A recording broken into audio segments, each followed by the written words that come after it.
حضرت عائشہ صدیقہ رضی اللہ تعالیٰ عنہ فرماتی ہیں میرے پاس ایک عورت آئی تو میں نے اس کے ساتھ 2 بیٹیاں تھی اس کی، میرے پاس 3 کھجوریں تھی، میں نے اس بی بی کو دے دی، 2 بیٹیاں تھی۔ اس عورت نے کیا کیا، میں دیکھ رہی تھی، ماں تھی نا اور بیٹیوں کی ماں تھی، اس نے پہلے ایک کھجور دونوں بیٹیوں کے منہ میں ڈالی اور پھر جو کھجور اس کے پاس بچ گئی میرا خیال تھا یہ کھائے گی، لیکن اس ماں نے اس کھجور کے 2 ٹکڑے کیے اور وہ بھی اپنی بیٹیوں کے منہ میں ڈالے۔ حضرت عائشہ صدیقہ فرماتی ہیں اس کا عمل اتنا حسین تھا، اس بی بی کے اس عمل کے اندر اتنا حسن تھا کہ میری آنکھوں میں بھی وہ بات رہ گئی، دل میں بھی رہ گئی، روح میں بھی سما گئی، اس کے حسن اور تاثیر کو میں بھلا نہ سکی۔ شام تک وہ کیفیات، وہ انداز، وہ اس عورت کا طرز، اس کا وہ انداز میری طبیعت کے اندر بار بار مجھے اس کی طرف متوجہ کرتا رہا۔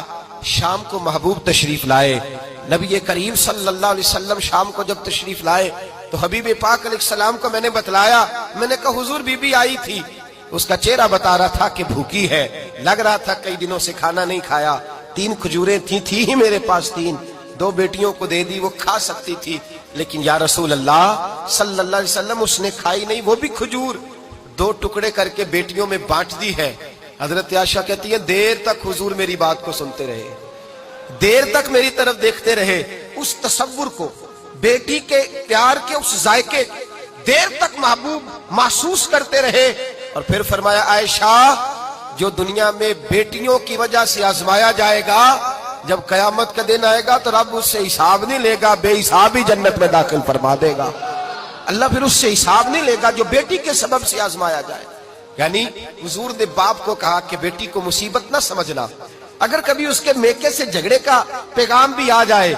اگر کبھی دوبارہ تجھے اس کی طرف پلٹ کر جانا بھی پڑے، میرے نبی پاک صلی اللہ علیہ وسلم سے کسی صحابی نے کہا تھا یا رسول اللہ بہترین صدقہ کون سا ہے؟ حضور بہترین صدقہ کون سا ہے؟ وہ میرا مال جو اللہ کے راستے میں خیرات کروں تو رب مجھے زیادہ اجر عطا کرے، وہ کون سا ہے؟ تو میرے نبی پاک نے فرمایا اگر تیری بیٹی واپس لوٹ آئی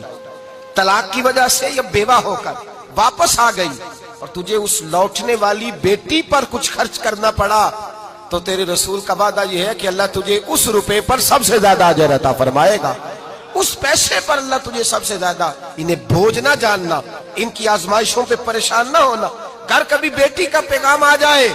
کہ اس کو پھر سے یہ تکلیف ہوئی ہے، باپ سمجھنے لگا تھا کہ میں تو فارغ ہو گیا، نکاح کر کے میں فارغ ہو گیا، پھر اگر کبھی اسے پیغام آئے تو میرے مصطفیٰ کریم نے فرمایا وہ پریشان نہ ہو، وہ دکھی نہ ہو، بلکہ جو بیٹی کی وجہ سے آزمایا جائے گا اس سے تو حساب ہی نہیں لیا جائے گا، اللہ بغیر حساب ہی جنت عطا فرما دے گا۔ اتنا بڑا مقام، اتنی بڑی عظمت اور فضیلت اللہ کے رسول نے بیٹیوں کے ماں باپ کو عطا فرمائی۔